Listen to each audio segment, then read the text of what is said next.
Imagine a 135-year-old letter that is currently being used to justify labor strikes by gig workers in Silicon Valley. Right, which sounds completely wild. It really does. And like at the exact same time, it's being quoted by conservative lawmakers to defend private property and the traditional family. Yeah, it's kind of impossible, right? You really think a document that old, written in a completely different world would just be, you know, gathering dust in some archive. Exactly. But instead, it's basically sitting at the white-hot center of our modern political and economic debates. So welcome, everyone, to this very special deep dive. We are so glad you are tuning in with us today. This is a premium broadcast of Under the Hood coming to you straight from Chesterton Radio. We are broadcasting out of our little station right here on Commercial Street in Atchison, Kansas, brought directly to you by the Deep Dive team. And today we are wading into some of the most fascinating, complex, and honestly, fiercely debated waters in modern history. Oh, absolutely fiercely debated. We are unpacking a single document today. It's an encyclical written in 1891 by Pope Leo XIII. Right, titled Rerum Novarum, which translates from Latin to of new things. So our mission today is pretty straightforward, but it's massive. We are going to operate under the assumption that you, the listener, have never read this document. Yeah, maybe you've never even heard of it. That's completely fine. Exactly. But we're going to uncover exactly why this letter, originally addressed just to Catholic bishops, absolutely refuses to be ignored by economists, business leaders, and labor organizers all over the world today. We are going to impartially unpack the original text, just laying out the sources we have, to show how it completely upends our modern political binaries. Right, because it ends up totally rejecting both unrestricted capitalism and collectivist socialism. It just doesn't fit in the boxes. Not at all. And we are doing this because the echoes of 1891 are just deafening right now. I mean, here we are in 2026. Yeah, and we have a new pope, Pope Leo XIV, and he deliberately took his papal name to honor this exact document. Which is such a massive signal. He explicitly compared the, quote, first great industrial revolution of 1891 to the massive tectonic technological shifts we are facing today. Right, like with AI, algorithmic management, the whole gig economy. But to understand the cure that Leo XIII prescribed and why it matters for us today, we really have to step into the smoke-filled, tumultuous era he was actually diagnosing. Yeah, we have to go back. The late 19th century was an era of just unprecedented disruption. It was a world on fire, basically. Literally, in some cases with the factories. In the opening lines of the encyclical, Leo describes the vast expansion of industrial pursuits and the marvelous discoveries of science. So the world had violently transitioned from agrarian societies to industrial powerhouses. But this brought about a complete change in the relations between masters and workmen. Right, because we have to remember that for hundreds of years, working men's guilds offered this sort of protective framework for tradesmen. Oh, right, the guilds. They regulated quality, prices, and, provided a safety net for members. Exactly. But by 1891, those ancient guilds had been entirely abolished by the shifting economic and legal landscape. They were just gone. And without those protective organizations, Leo writes that working men had been surrendered, isolated, and helpless to the hard-heartedness of employers and the greed of unchecked competition. It was a brutal free-for-all. People were pouring into cities to work in factories, and the human cost was just staggering. It's really hard to overstate how bleak it was. I mean, let's look at the visceral reality of the time based on the source text. Yeah, we aren't just talking about long hours for adults. No, we're talking about breaker boys in the anthracite coal mines of Pennsylvania. 8- and 9-year-old children sitting on wooden boards in freezing, dust-choked darkness for 14 hours a day. Just picking slate out of coal barehanded until their fingers literally bled. It's horrific. Leo vividly describes this, noting how a small number of very rich men had been able to lay upon the teeming masses of the laboring poor a yoke little better than that of slavery itself. He specifically calls out the tragedy of child labor, too. He writes that the budding strength in childhood, like greening verdure in spring, is crushed by premature harsh treatment. Wow. That imagery of the greening verdure in spring being crushed under the weight of industrial machinery that is haunting. It really is. He specifically points to those extracting coal and metals from the bowels of the earth, acknowledging just how severe and harmful that labor was to the human body.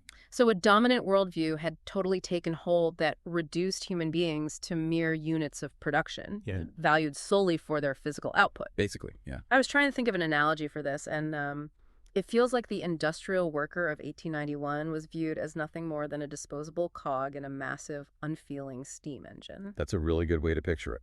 Because if a cog breaks, you don't mourn the cog. You don't ask if the cog has a family to feed. You just reach into the bucket and swap it out for a cheaper cog. Right. That mindset was totally pervasive. Yeah. And before we judge those 19th century factory owners too harshly, we have to recognize that this is the exact same dynamic Pope Leo XIV is pointing out in 2026. Wait, really? You mean the isolation aspect? Think about the modern gig economy worker.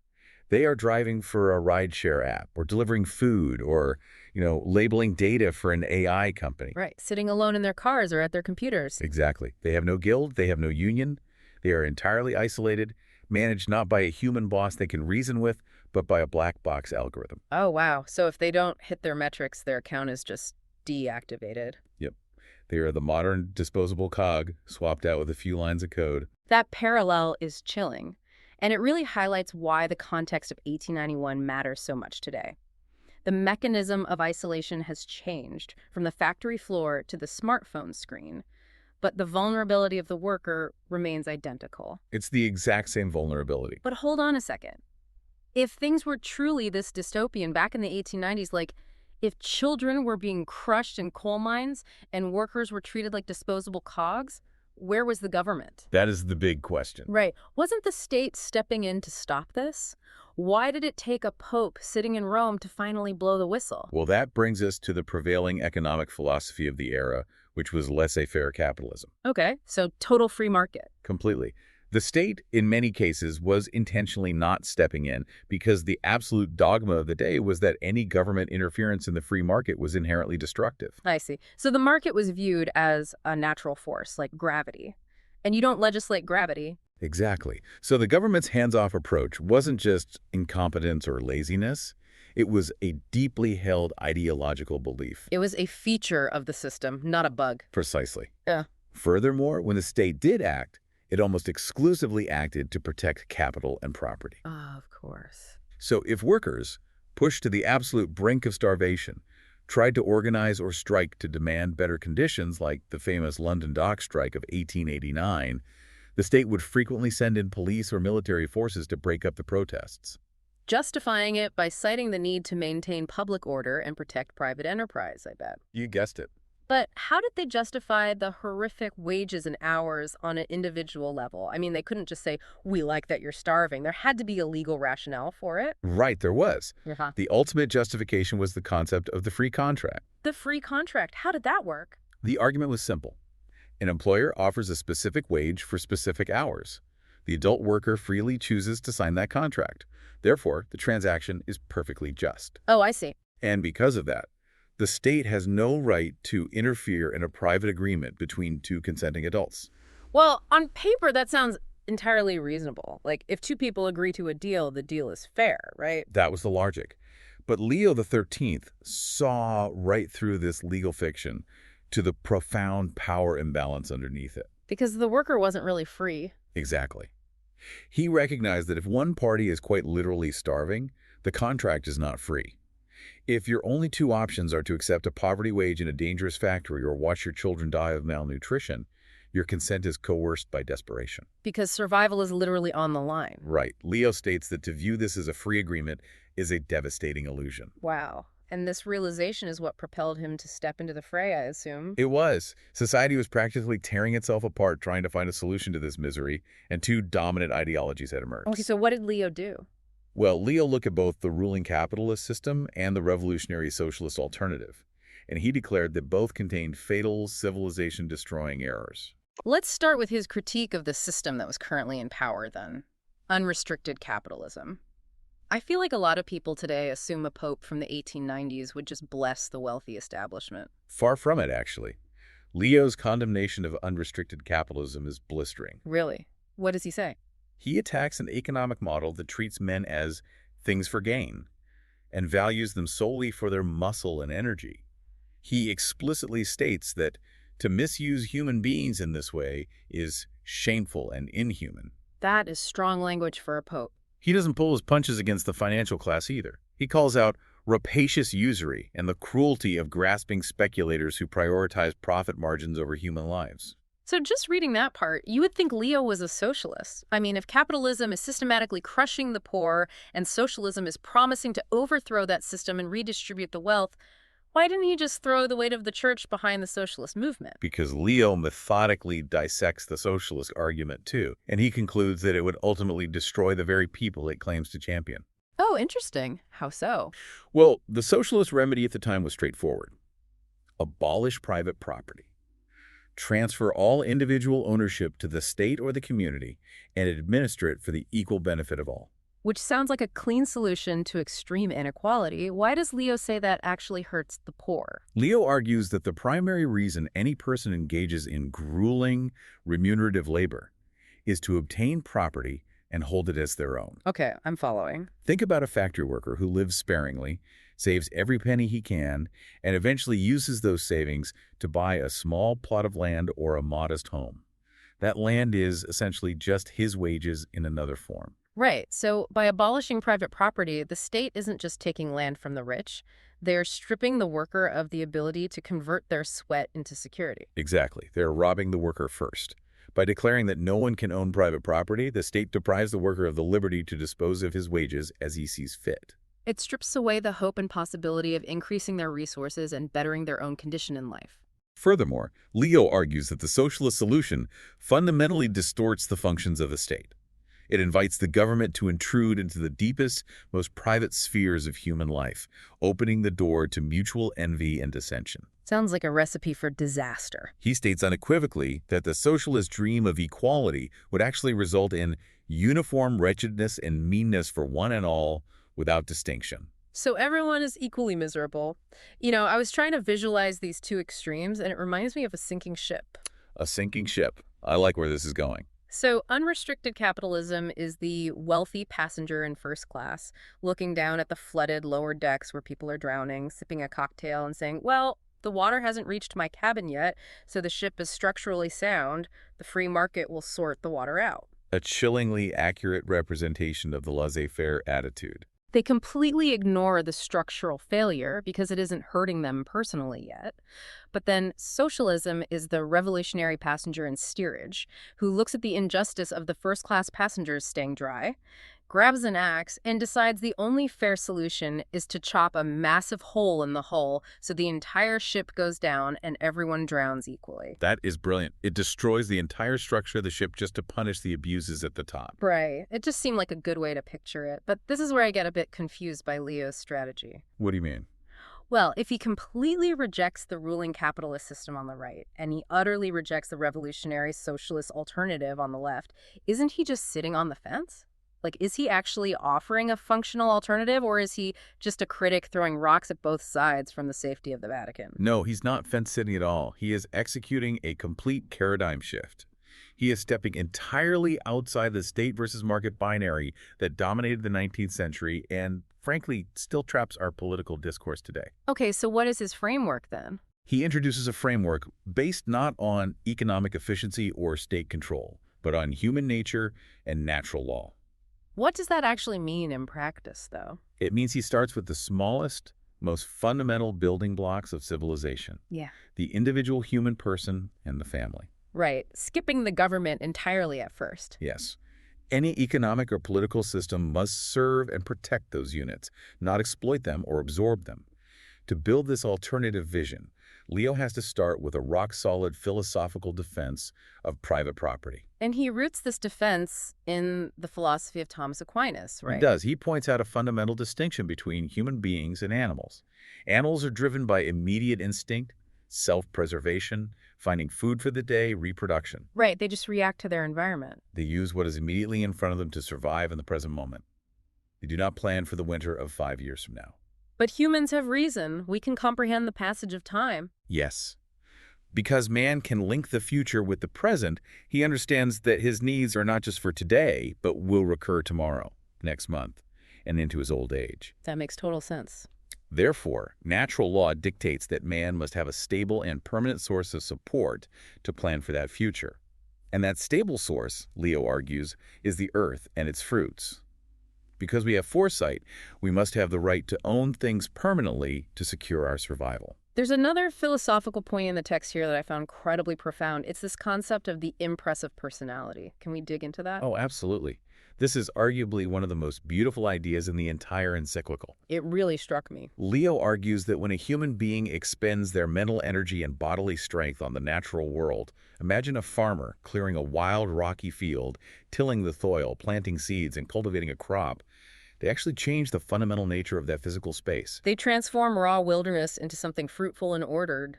And in doing so, Leo says, the worker leaves impressed, as it were, a kind of image of his person on the land. The impress of his personality. Yes, the labor becomes so intermingled with the soil that they are inseparable. Because the worker has put a piece of themselves, their sweat, their ingenuity, their literal life force into that land, it becomes justly their own. Wow. To take that land away from them would be to defraud them of the fruits of their own labor. It's kind of like an artist. If a painter takes a blank canvas and some raw pigments and spends 3 months pouring their vision and soul into a portrait, they own that painting. Not just because they bought the canvas, but because they left the impress of their personality in the brushstrokes. That is a wonderful way to understand it. The material world bears the mark of the human person who worked it. The worker owns their property through their sweat.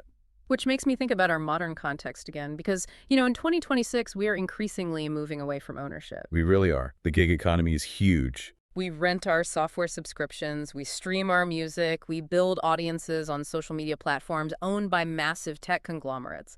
A gig driver doesn't own the dispatch system, they just rent access to it. That's very true. So if the whole justification for private property is leaving an impress of your personality on your work, what happens when we spend our entire lives working in digital fields that we can never own? Are we losing that fundamental connection to the fruits of our labor? That is exactly the kind of question Pope Leo XIV is raising today. When a data labeler trains an AI, they leave an impress of human intelligence on that model. But they don't own any of it. Exactly. They are entirely alienated from the ownership of that multi-billion-dollar product. They are reduced back to the status of a rented tool. Leo XIII would look at our digital renting culture and warn that we are surrendering the very bedrock of our freedom. Man, that's a lot to process. And that bedrock extends beyond just the individual to the family, doesn't it? Leo writes that the family is older than any state. He does. He views the family as a true autonomous society with rights and duties that exist prior to and independent of any government. So the government doesn't invent the family. Right. And he emphasizes that a father has a sacred natural duty to provide food and necessities for his children. He uses a very strong phrase describing children as a kind of extension of the father's person. Oh, that's interesting phrasing. Yeah. And because the father has this solemn duty to provide for his family and protect them against the uncertainties of life, he absolutely must have the means to do so. And the only way he can truly secure their future across generations is by owning productive property that he can acquire and eventually pass down as an inheritance. Okay, so property rights are inextricably linked to family rights. You can't have a secure family unit without the ability to own property. Which is exactly why Leo views the socialist aim of the state stepping in to take over the care of children and the administration of property as a pernicious error. It disrupts the whole natural order. Completely. The state intruding arbitrarily into the privacy of the home violates natural justice and dissolves the fundamental structure of society. The government exists to protect the family, not replace it. Okay, I follow the logic there. But if I can step into the shoes of a critic for a moment, I see a potential contradiction here. Oh, let's hear it. So the encyclical itself acknowledges a core Christian belief that God gave the earth to the whole human race for their common use and enjoyment. Yes, the universal destination of goods. Right. So if the earth is a universal gift to mankind, how does Leo justify a system where a single 19th century railroad tycoon can own sprawling estates and millions of dollars in assets, while the men laying the track have absolutely nothing? Doesn't the concept of private property inherently violate the idea of a universal gift? It's a great question, and Leo anticipates this exact critique. He unpacks the nuance very carefully. How does he resolve it? When he says God gave the earth to mankind in common, he clarifies that this does not mean indiscriminate ownership of it by all. God did not draw property lines from heaven. Okay. Instead, he left the limits of private possession to be determined by human industry and the laws of individual peoples. So the potential of the Earth is common, but the actualization of that potential requires private ownership. Correct. However, and this is the crucial turning point in his entire economic philosophy, while ownership is private, the use of that property must still serve the common interest. The use of it. Okay. He quotes Thomas Aquinas again, stating that while it is lawful and necessary for a man to hold private property, he must not consider his material possessions as exclusively his own, but as common to all. Wait, common in what sense? In the sense that he should readily share them when others are in extreme need. Ah, I see. So ownership isn't a blank check to hoard wealth. It carries a massive moral obligation. A profound social mortgage. Mm. The earth, even when divided among private owners, never ceases to minister to the needs of all, because all sustenance ultimately comes from the earth. But what about the millions of people who do not possess land? I mean, how do they survive in this system? Well, they have to supply their labor. Which leads Leo directly into his most famous and impactful intervention, right? The doctrine of the just wage. Yes, exactly. Because a man has a natural right to survive, the primary way he acquires the means to survive his labor cannot simply be treated as a commodity subject to the ruthless whims of supply and demand. And to really understand how revolutionary this was, we have to remember how physical labor was viewed in many class systems back then. It was often looked down upon as a mark of low status, as something just for the uneducated masses. Right, but Leo forcefully asserts the absolute dignity of the worker. He leans heavily on Catholic theology to declare that gainful occupation is not a mark of shame, but of honor. It enables a man to support his life uprightly. Yes, he points to the example of Jesus Christ, noting that Christ, whereas he was rich, for our sakes became poor, and deliberately chose to live and work as a carpenter. Which, in the Christian worldview, infinitely elevates the dignity of manual labor. Exactly. A worker is not a beast of burden. A worker is a human person made in the image of God, engaged in a sacred pursuit. Which means you cannot, morally speaking, just pay them whatever the lowest desperate bidder is willing to accept. Never. So let's dive deep into this just wage doctrine. How does Leo structure this argument? He argues that human labor has two essential characteristics. It's both personal and necessary. Personal and necessary. Let's break those down. First, labor is personal because the energy and skill a worker exerts belong exclusively to them. It is tied to their unique personality and physical exertion. Okay, that makes sense. If we only look at this personal aspect, one might argue, as the capitalists of the day certainly did, that a worker is completely free to accept any wage they want, however small, because they are freely choosing to exert their personal energy. Right, that's the free contract argument again. Like, he signed the paper for $1 a day, so it's a fair deal. Exactly. Yeah. But Leo says you cannot separate the personal nature of work from its second characteristic. It is absolutely necessary. Meaning you have to work to eat. A person must work in order to obtain the means to live. Self-preservation is a primary dictate of natural law. Therefore, every person has a natural right to procure what is required to live.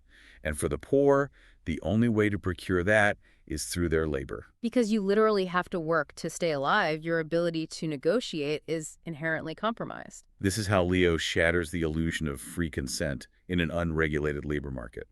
He states that if a worker, out of necessity or fear of a worse evil, accepts harder conditions or starvation wages because an employer will offer nothing better, that worker is not entering into a free agreement. They're forced into it. He said the worker was being made the victim of force and injustice. I use this analogy when trying to explain this concept to a friend once. Imagine a hostage negotiation. Okay.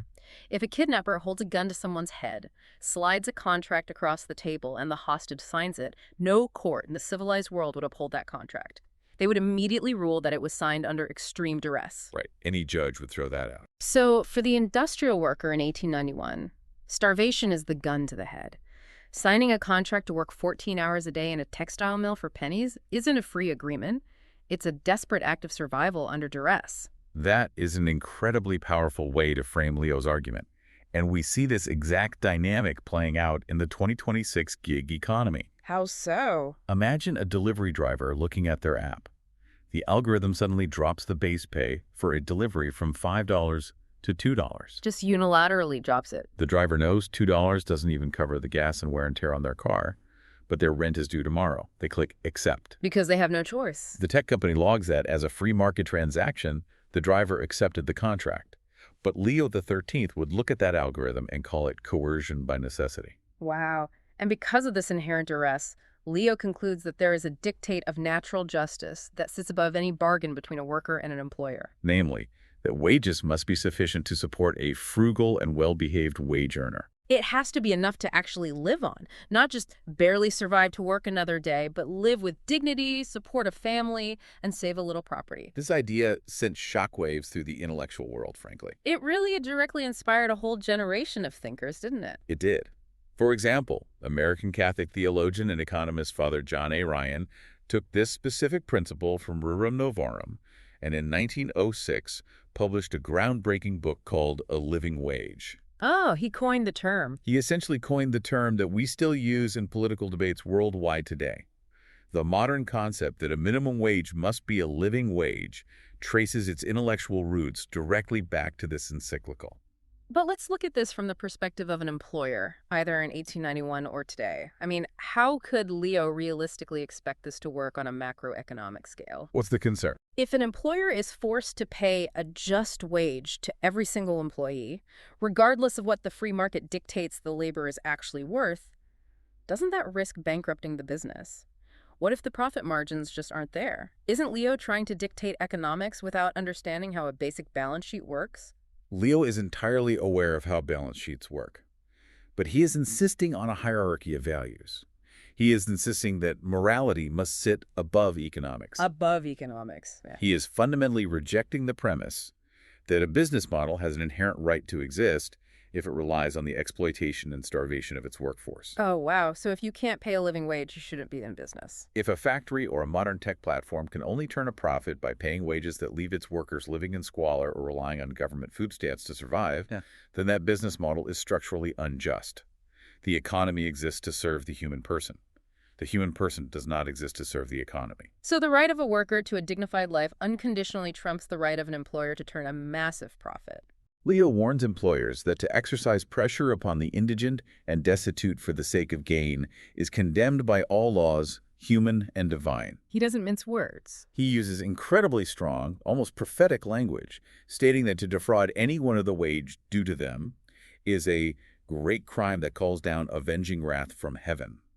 He is demanding that the cold logic of the market be subordinated to the moral logic of human dignity. That is a massive paradigm shift. Yeah. But this demand for a just wage isn't a one-way street where employers are the villains and workers just take whatever they want, right? No, not at all. Leo envisions a society built on reciprocal duties.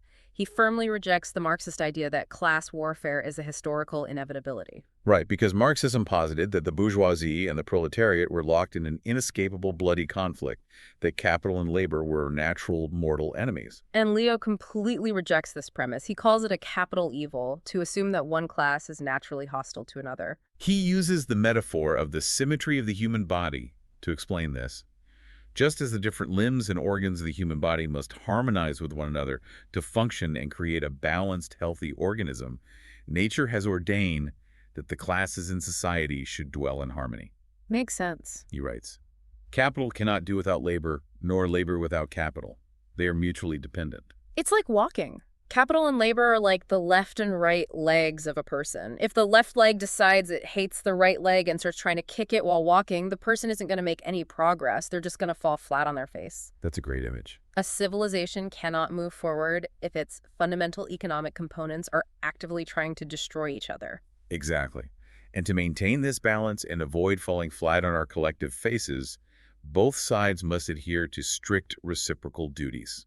The encyclical outlines these very clearly, starting with the workers. What are the workers' duties? Leo says workers must fully and faithfully perform the work which they have freely and equitably agreed to do. They must never injure the property or outrage the person of the employer. So sabotage and violence are completely off the table. Absolutely. When protecting their own interests, they must strictly refrain from violence and rioting, and he warns them to avoid associating with crafty agitators who make huge utopian promises that usually end in destruction and bitter disappointment. So he expects a hard day's honest work for a fair day's pay. Yes. And on the flip side, the duties of the employers are extensive. As we've discussed, they must never treat workers as slaves, but must respect their inherent human dignity. Which includes allowing time for religion and family. They must allow time for the worker to attend to their religious duties and not alienate them from their families.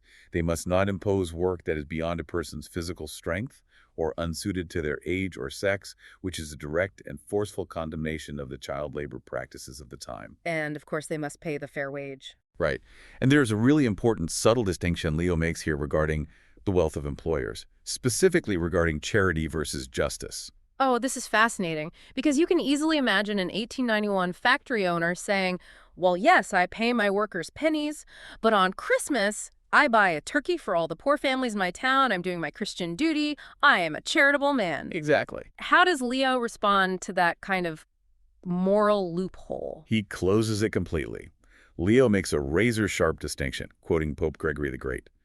He acknowledges that giving out of one's surplus wealth to help the poor is indeed a duty of Christian charity.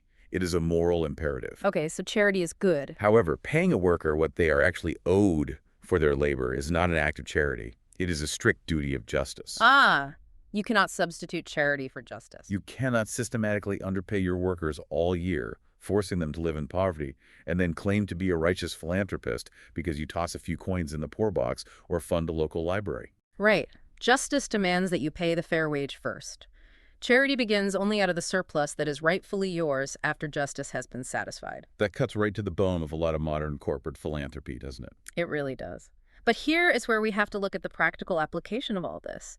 This vision of class harmony and mutual respect sounds beautiful. But surely Leo knew that moral appeals often fall on deaf ears when massive profit margins are on the line. He wasn't naive, that's for sure. We can't just rely on the suddenly awakened conscience of a ruthless industrialist to voluntarily give up profits just to be harmonious. No, Leo was an incredibly astute observer of human nature. He knew the corrupting power of greed. He writes explicitly that where the passion for wealth is strong, the populace must be kept within the line of duty. So he didn't expect moral exhortation alone to fix the horrors of the Industrial Revolution? Not at all. And that brings us to the mechanism of enforcement, the role of the state. The framework he lays out here would later become known in Catholic social teaching as the principle of subsidiarity. Subsidiarity. That's a vital concept for understanding this encyclical. It really is.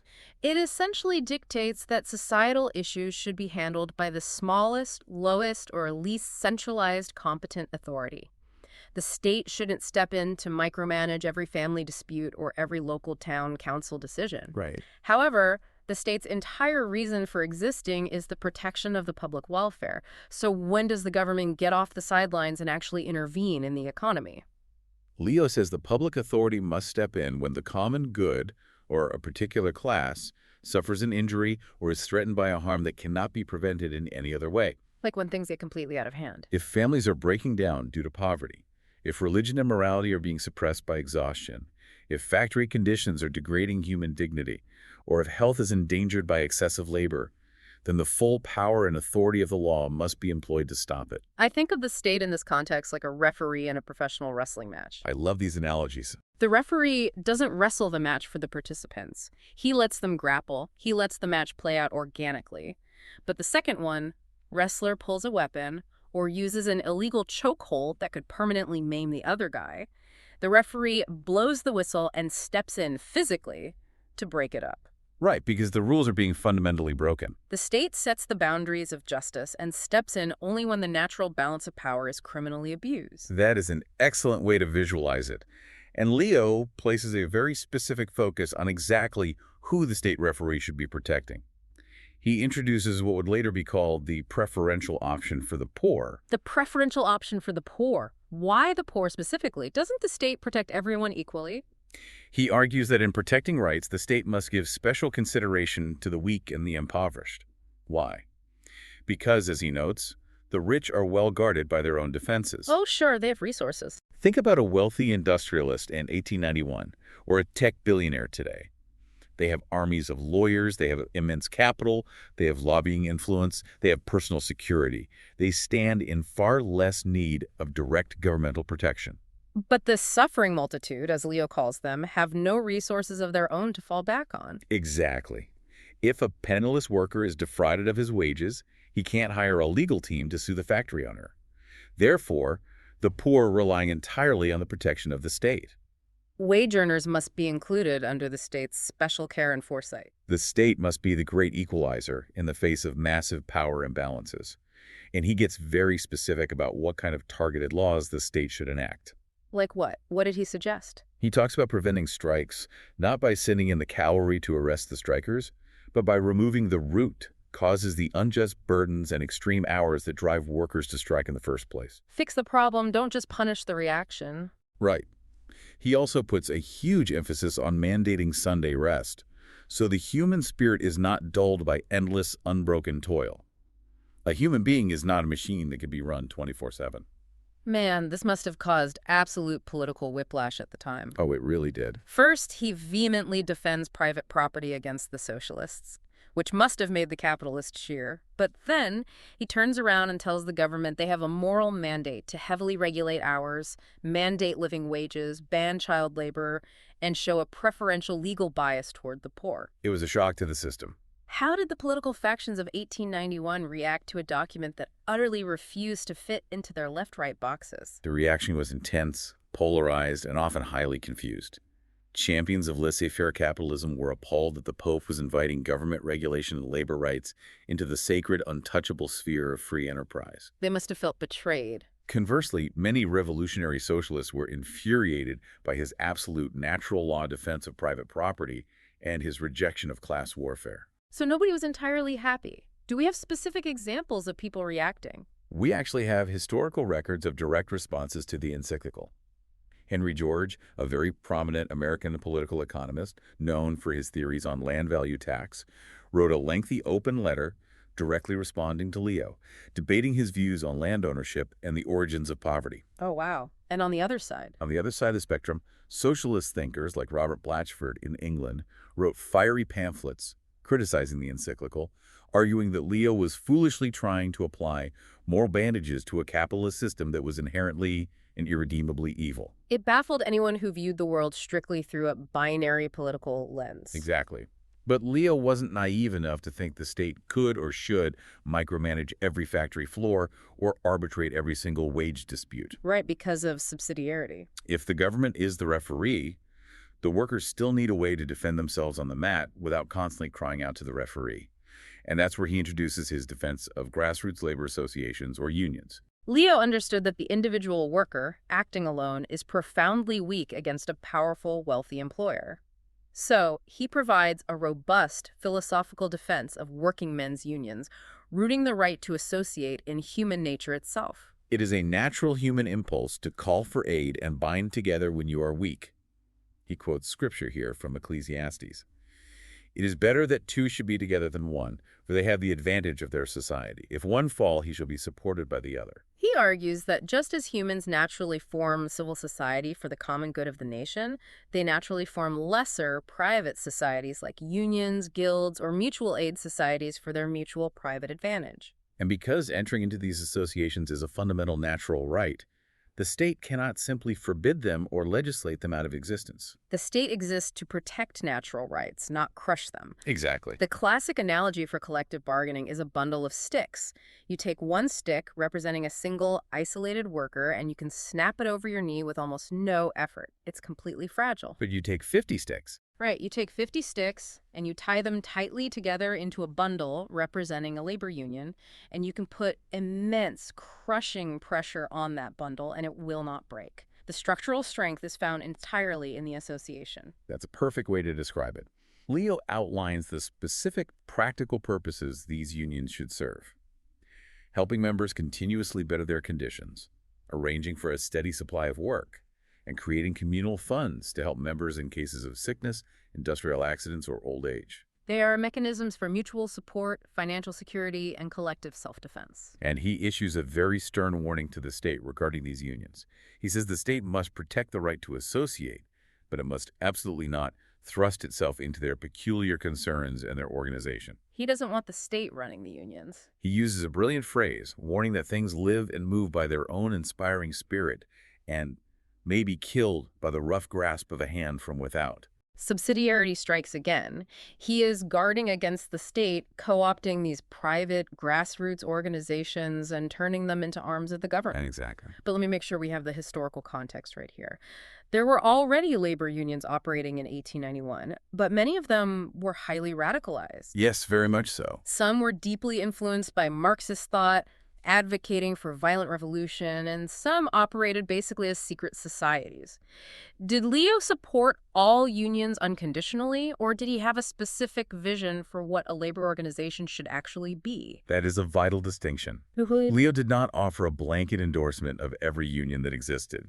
In fact, he expressed deep concern that many existing labor societies were in the hands of secret leaders and managed on principles that were fundamentally anti-Christian and hostile to the public well-being. So he was wary of them. He was deeply worried that these radical unions would establish monopolies on labor, forcing poor workers to either join them and participate in violence endangering their souls, or refuse to join and starve to death. So what was his solution to that trap? His solution was to urge Christian workers to form their own independent associations. He insisted that these unions must be founded on a bedrock of religion and morality. Religion and morality as the foundation. Material well-being and higher wages, he argued, are ultimately pointless if a man loses his moral compass or endangers his eternal soul in the process of fighting for them. Right. The unions he envisioned would prioritize the spiritual and moral health of their members alongside their economic advocacy. They would seek justice and fair wages, but through peaceful negotiation, solidarity, and mutual support, not through violent riots or Marxist class warfare. Don't gain the whole world and lose your soul. He took that deeply spiritual mandate and applied it directly to the gritty reality of labor organizing. He really did. Which brings us to the legacy of this incredible document and why we're talking about it today. The impact of Rerum Novarum is hard to overstate. It became the absolute bedrock for over a century of Catholic social teaching. It influenced labor laws and international rights frameworks globally. It sparked the creation of Catholic labor schools in the mid-20th century that trained generations of union leaders in the principles of justice and negotiation. The framework Leo XIII laid out, balancing human dignity, private property, the just wage, and targeted state intervention, has shaped economic and political discourse for 135 years. And it brings us right back to our present moment in 2026. Pope Leo XIV didn't just stumble upon this text. In his very first address to the College of Cardinals, he explicitly noted that Leo XIII addressed the social question in the context of the First Great Industrial Revolution. And the implication from Leo XIV is clear. We are now in the midst of another great revolution, one that threatens the dignity of the human person in entirely new, yet fundamentally identical ways. If Leo XIII was writing about the First Industrial Revolution, the rise of sprawling factories, steam engines, coal mines, and the devastating abolition of ancient protective guilds, we don't have to look hard to see why Leo XIV is pointing us back to this exact text today. No, we don't. You just have to swap out the word factories for our modern technological shifts. AI, algorithmic automation, global digital supply chains, and the gig economy. The core threat is the exact same. It is the danger of human beings being treated as mere tools for economic efficiency. Think about the decentralized gig workers today forming digital co-ops, trying to collectively bargain with an AI dispatch system that changes their pay rates by the millisecond based on demand. It's terrifying. Or think about the immense wealth concentration in the technology sector today, where a handful of executives and investors hold resources that dwarf the GDP of entire sovereign nations, while the invisible data labeling workers in developing countries are paid pennies an hour to train the AI models that generate that wealth. When we see that disparity, Leo XIII's warnings from 1891 about a small number of very rich men laying a yoke upon the laboring masses feel incredibly, almost uncomfortably prescient. This is exactly why the Encyclical endures. Technologies change. The steam engine is replaced by the assembly line, which is replaced by the microchip, which is replaced by artificial intelligence. But human nature does not change. No, it doesn't. The temptation for those with capital and systemic power to exploit those without it is a constant recurring flaw of the human condition. So what does a just wage look like in a purely algorithmic AI economy? What does the right to unionize look like for decentralized global gig workers who have never even met each other? Good questions. How does the state act as a referee when the corporations operating the platforms are transnational and essentially borderless? These are the massive, complex questions Leo XIV is challenging us to answer today, using the philosophical blueprint laid down in 1891. But the central thesis remains absolute and constant. Every economy exists for the human person. The human person does not exist for the economy. Any system, whether it's 19th century industrial capitalism, 20th century state socialism, or 21st century algorithmic techno-capitalism, any system that reverses that order is fundamentally unjust and destructive to civilization. We have covered an immense amount of ground today.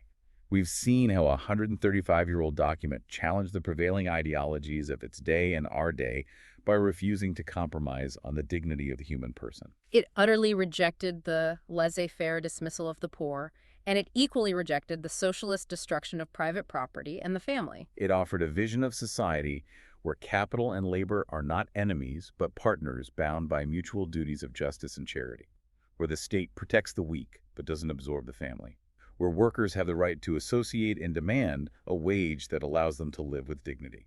As we wrap up this premium broadcast, I want to leave you, the listener, with a final provocative thought, something for you to mull over long after this audio stops playing. Yeah. Think back to that beautiful philosophical point Leo XIII made about private property and natural law.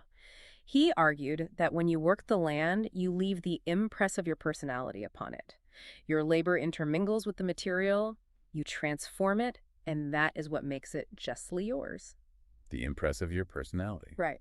In our modern age, we are increasingly moving into a world where we don't own much of anything. We rent our software, we stream our music and movies, we create content on digital platforms owned by massive corporations, we drive cars for algorithmic dispatchers. We are participating in a massive global digital harvest. Exactly. But if we don't own the platforms, the algorithms, or the data we generate, what does it mean to leave the impress of your personality on your work today? That is the big question. In a world where we increasingly rent our digital lives, are we sliding back into a new, invisible form of the very yoke Pope Leo XIII warned us about? And if so, how do we reclaim the dignity and the ownership of our labor? Something to really think about. Thank you so much for joining us for this special Under the Hood deep dive here on Chesterton Radio. We hope this exploration has given you a new lens through which to view not just history, but the profound economic shifts happening right outside your window. Keep asking questions, keep challenging the binaries, and keep diving deep.